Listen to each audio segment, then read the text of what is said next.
Greetings everybody, David J. Coon with Qigong Awareness, one of our certified Qigong instructors. Keith, give him a little wave. So, Keith, strike a pose for me that you would think like relates to bad body posture, bad health, something.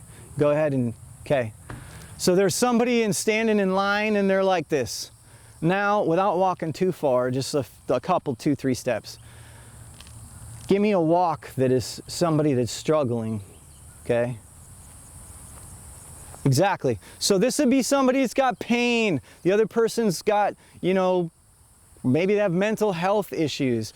Then you have people who might be doing this, right? They're always like, they're afraid and their shoulders are up and they're like always looking behind their back, right? So when we talk about healing and we talk about changing and we talk about psychological healing, mental healing, emotional healing, does that or does that not revolve around the body? It revolves around the body, doesn't it? So that means if you have a person who's always standing like this, stand like this with me, Keith, and we're just like hunched like this, if somehow, because for some of you it might be, it's hard, but if somehow we could just go like this, go like this. Some people can't raise their arms over their head anymore. They're so afraid. They're so like this. And what is one of the reasons for that? It's about breath, isn't it? It's one of the things it's about, isn't it? It's about breath. And a lot of people will be like, hey, you need to stand tall, you know, stand up straight. A lot of people can't stand straight anymore. They're already having too many body problems. They walk into a room, they have no confidence. Their head is down. So we need to learn how to breathe. Some teachers are really like, that's their main thing. They're like breath coaches. I will teach you breathing, but I want to teach you physical body movement, how to breathe, how to use your body. It will change your psychological state. It will change your emotional state. So Keith, just strike a pose like you're back on your surfboard or something and put your hands out like this. This would be like, in Qigong, we call it protective Wei Qi, but it looks a little bit like we're doing martial art, a little bit, right? So our hands are like this. This is a particular posture. Do you know they've done studies with this? If you were to stand like this for 2 to 3 minutes, it literally changes what is going on in your biochemistry and literally causes you to walk away with more confidence. Let's say we were to be here. And again, our posture is like this, or we're afraid, or whatever it is, and we do our basic waterfall. We inhale, and we go, oh, exhale our breath. Oh, oh. Then let's say we go back to that pose we were in. Now notice where my eyes are looking. They're looking toward you at the camera there, right? I'm not like this. My head isn't like this. I'm not looking back over here. This is my focus. We have a technique from one of our forms in the 8 brocades called drawing or pulling the bow. Let's do it so that we're going to shoot the arrow straight ahead. So from here, we're going to go back to our stance like we're on our surfboard here. We're standing in our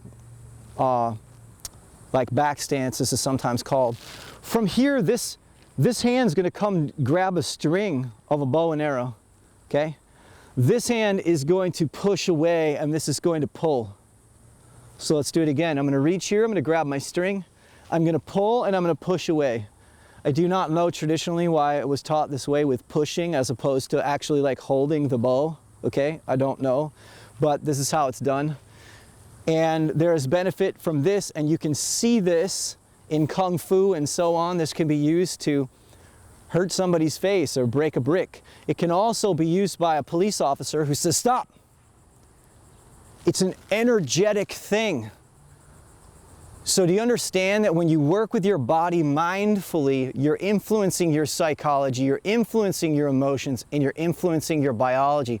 To me, it is a shortcut to accomplishing what you want to accomplish. So sometimes set the book down, and rather than reading, go put yourself in a body posture like this. Reach and draw the string, and push away. And traditionally, you'll also see this one taught like this. You see this index finger is up, the thumb is cocked out to the side. It's not just hanging there. It's bent and cocked, and the hand is pushing as if this could be like a strike here. And so this is one, and now I like to add this sound, shh, which is a liver chi clearing technique, brings some extra healing to the liver. Shh. Shh. Later, with some practice, we can switch our stance. Shh. Do it to one side. Shh. Do it to another side. I don't expect you to do this yet at home, but shh. One side.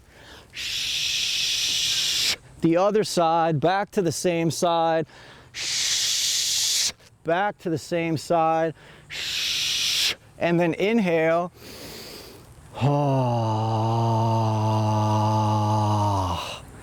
and then trust me, you're gonna walk into a room with greater confidence. You're gonna walk into a room with greater clarity.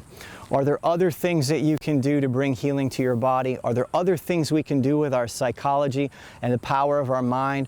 You bet there are. Check out my book called Qigong for Beginners, Your Path to Greater Health and Vitality.